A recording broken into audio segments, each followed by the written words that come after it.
গাড়ি পার্কিং করে দেওয়ার পর ভাই আর আমি দুজনে মেলাতে ঢুকলাম। আর মেলায় প্রথমেই যেই দোকানটার দিকে নজর গেল সেটা হচ্ছে লোহা দোকান। তার কারণ একটা কাঠের খুন্তি নেওয়ার ছিল আর একটা গ্রেটার নেওয়ার ছিল। সেই দুটোই আমি কিনে নিয়েছি। আর এই দুটোর দাম পড়েছে দুটোই মিলে 50 টাকা, খুন্তিটা 30 টাকা আর গ্রেটারটা 20 টাকা।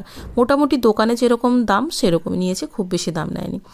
আর মেলাতে অ্যাজ ইউজুয়াল যেরকম ধরনের দোকান এখন বসে সেই ধরনের দোকানই ছিল, তবে মেলাটা অনেক বড় ছিল।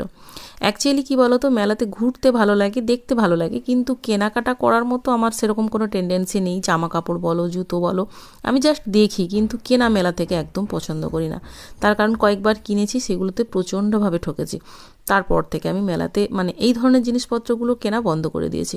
তবে হ্যাঁ, স্টিলের বাসনপত্র বা কাপ এগুলো কিনলে ঠিকঠাক তাও। আর এই ভেবেই আমি আর ভাই দুজনেই মোটামুটি জাস্ট ঘোরাঘুরি করছিলাম, কি কি দোকান বসেছে এগুলোই জাস্ট নতুনত্ব কোনো কিছু ছিল কি না। আর এই মেলাটার নাম অ্যাকচুয়ালি ছিল